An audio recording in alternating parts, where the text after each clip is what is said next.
그리고 여기서 지금 어떤 부분은 바람직한 것이며 네. 어떤 부분은 지금 우리가 좀 투쟁을 해서라도 좀 막아야 된다 이런 부분들이 있습니까?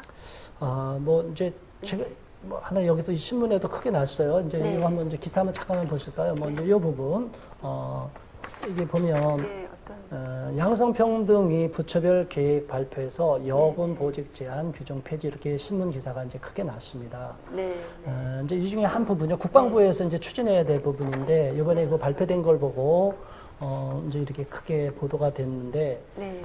좋습니다. 국방부에서 뭐 이런 거 중요하죠. 여성 군인도 지금 많이 이제 늘어나는 추세죠. 네. 그래서 여성 군인 보직 제한 규정을 폐지하고 남녀 공통 적용 지휘관 업무 수행 자격 요건을 마련했으며 이를 통해 여군이 경쟁력을 갖추고 역량을 발휘할 수 있도록 합니다. 자, 저는 군대를 갔다 온 사람이에요. 그리고 이스라엘 여군들이 지금 다 징병제하에서 여군들이 군복무하고 있는 걸 제가 잘 알고 있습니다. 네. 근데 이게 굉장히 이상적인 거는 좋아요. 여성 군인 보직 제한 규정을 폐지한다. 그러니까 모든 이스라엘군은 그렇습니다. 여성도 탱크 부대에 다 들어가요. 네. 기갑 부대도 들어가요. 네. 그럼 한여름에 그 안이 얼마나 더워요. 네. 남녀 다 우통 벗어야 돼요. 음, 이게 이제 이런 실질적인 문제가 있어요. 우리 군대 네. 가면요, 그냥 한여름에는 막 씻기도 못하면 그냥 우통 다 벗고 그냥 막 입고 그래야 되는데, 남녀가 다 그냥 똑같은 부대에서 똑같은 자리를 해서 야전에 다 뒹군다.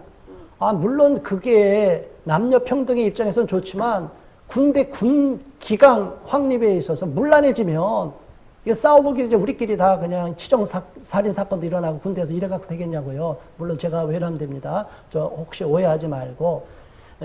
죄송한데 이거는 조심스러운데 어쨌든 이 보병부대에도 다 그냥 남녀를 동등하게 배치한다.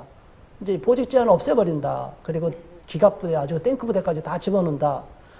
이게 남녀가 우리 한 분대, 이 소대 아주 작은 부대 단위로 움직이는 경우가 많거든요. 네. 그런데 그 밀폐된 공간에 남녀가 다 같이 들어간다. 이 보직 제한 없는 건 극단적으로 생각하면 그런 식이에요. 네. 사실은 우리 언론에는 잘 보도가 안 됐는데 미군은 지금 이렇게 운영이 되거든요. 그런데 미군 내에 상당수가 성폭력 문제가 발생하고 있어요. 아, 그래요. 그런 동성 성폭력 문제뿐이 아니라 여성 군인들을 상당히 많이 강간하는 사건이 지금 발생해서 미군 부대가 엄청난 지금 골치 아프거든요. 이제 이런 부정적인 보도는 전혀 우리나라에 안 돼 있고 자꾸 좋은 쪽으로만 가는 거예요. 우리나라는 여성은 배제되잖아요, 병력에서.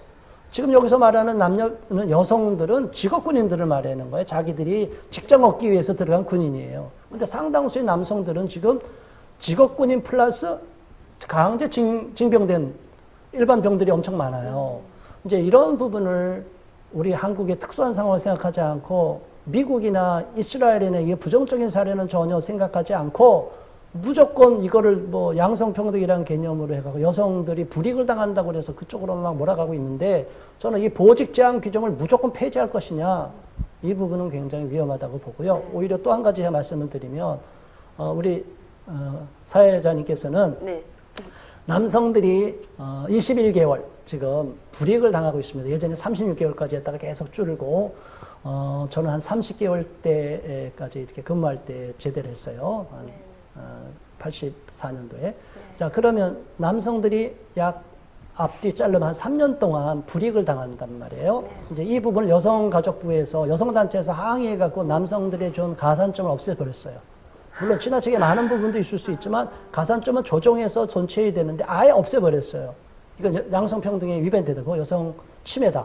권리 침해다. 그러니까 가산점을 주되 여자도 출산한 사람들한테 가산점을 줬으면 좋겠어요. 저는 그게 합리적일 수 있다는 네, 거예요. 오늘날 가산점 우리 줘야죠. 국가적인 문제에서.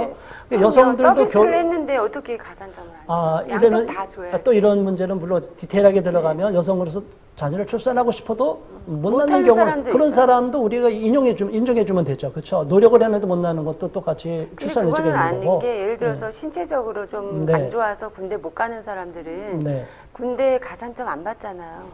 그렇죠. 뭐 네, 그러니까 병역 자원에서 안 됐지만 좀 신체적으로 안 좋아서 출산 못하는 사람은 어쩔 수 없이 뭐 어쩔 수 없는 거죠. 예, 그건 못 주는 거예요 가산점은. 그렇죠. 예, 그렇게 마찬가지로 우리나라의 그 국가적인 어젠다로 네. 생각하고 큰 틀로 봐서 우리 대한민국을 사랑하고 아끼는 우리 대한민국 국민이라면 여성들의 입장만을 추구해서 무조건 그렇게 가서 의욕을 꺾으면 안 되고요. 우리나라는 지금 남북 화해 모드가 돼 있지만 통일이 돼서도 오히려 압록강 지켜야 되고 두만강 지켜야 됩니다. 네. 그때 상황이 되면은 오히려 더 큰 적과 직접 더 큰 강대국과 맞부딪혀서 우리 자국을 보호해야 되거든요. 네. 근데 우리는 착각에 빠져 있어요. 네. 남북이 통일되면 우리 대한민국 군대는 다 없어지는 거로 착각을 해요. 아닙니다. 자국을 지켜야죠. 이 통일 대한민국에서도 네. 통일 한반도의 이 나라에서도 군대는 존속해야 되고 어쩌면 군대가 더 늘어나야 될지도 몰라요. 이게 주변 상황에 따라서는 전쟁의 위기는 더 급증할 수도 있고 역사적으로 증거하잖아요. 우리가 중국에서 새로운 그 국가가 강력한 국가가 세워지면 반드시 우리나라를 침공한 게 과거 역사가 있기 때문에 대한민국의 국가 안보는 상당히 중요하고 군인에 대해서 이거를 앞으로 모병제로 바꿀 상황이 될지 아니면 징병제를 존속해야 될지는 앞으로도 모르는 상황이에요. 그런데 징병제로 인해서 불이익을 당하는 남성들에 대해서 일방적으로 다 그냥 배제시키고 여성들은 결혼도 안 하고 출산도 안 하면서 권리만 찾겠다. 여성으로서 동의가 안 되시죠, 그 부분은. 그래서 그렇죠. 우리 여성 사회자께서 예, 출산을 하는 생각을 여성에 해야지. 대해서는 네. 남성도 가산점, 군복무 가산점 주듯이 여성도 동시에 가산점을 주는 제도로 가면 남녀가 평등하지 않을까. 그리고 네, 국가적인 어려움에 처한 이 대한민국을 살리는 구국운동, 애국운동이 되지 않을까. 네, 네. 아유, 저는 박수 쳐주고 싶습니다. 네.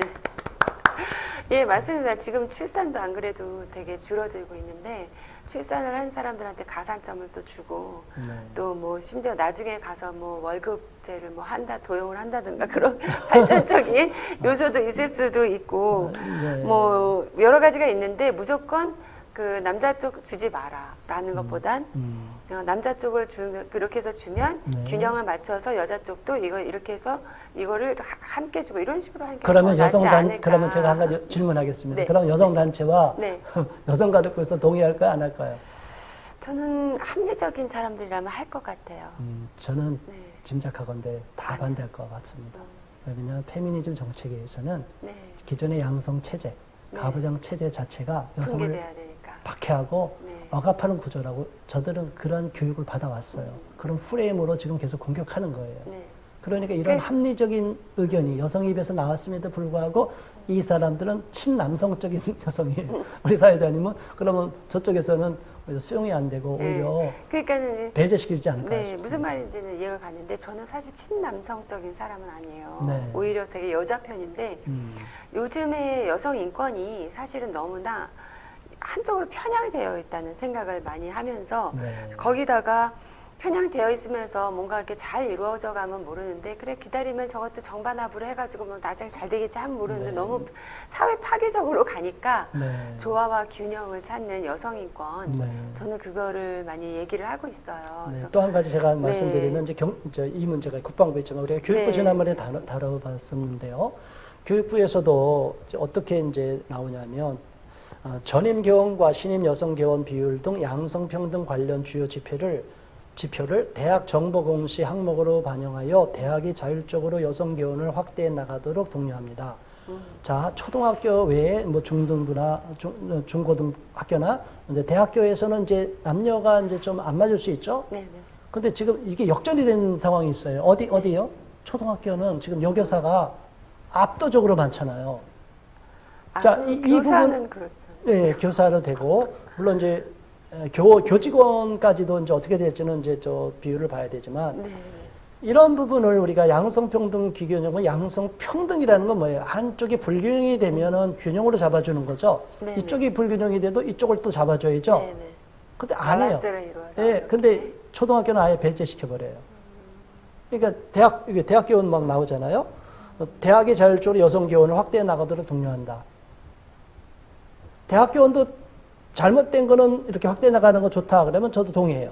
그러면서 초등학교 교원도 아이들이 남성 교사로 인해서 배울 수 있는 부분도 있어야 되는데 거의 대부분 6학년 동안 남성 교사 만나지도 못하고 졸업하는 학생들도 있어요. 지금 네, 네. 뭐 완전히 거의 압도적으로 여성 교사가 많으니까 자 이런 경우는 건강한 남녀 가치관 형성을 위해서도 이 부분은 국가적으로 미래를 바라볼 때도 좀 이렇게 조정을 시켜주면 어떨까? 이렇게 부족한 그 중고등부나 중고등학교나 대학교에서는 이렇게 좀 지원해 주듯이 이쪽에서 너무 이쪽으로 쏠려 있으니까 이 남성이 적으니까 이렇게 좀 올려주는 쪽으로 이렇게 정책을 양쪽을 이렇게 조화를 이루면 얼마나 좋을까? 그런데 그 부분을 아예 빼버리고 대학 교원들은 이제 반영이 이렇게 돼야 된다. 대학에서는 이렇게 돼야 된다.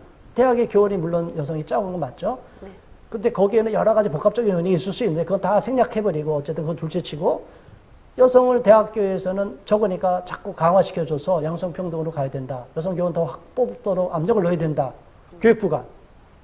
근데 교육부가 관장하는 게 대학만 관장하냐고요. 초등학교부터 다 관장하지 않습니까?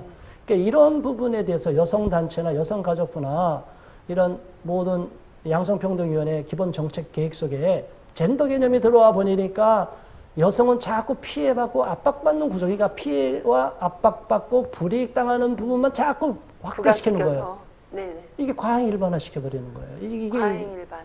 문제가 되는 거죠. 이게 골고루 가는 균형을 갖지 않고 상식적인 게 아니라 자꾸 여성들 밖에 피해자 프레임으로 가는 거예요. 그러니까 이 부분이 균형점을 잃어버리기 때문에 맞습니다. 아쉬운 게 있어요. 맞습니다. 하나로 들어가 버리면. 네, 조화와 균형이 되게 중요하고 네.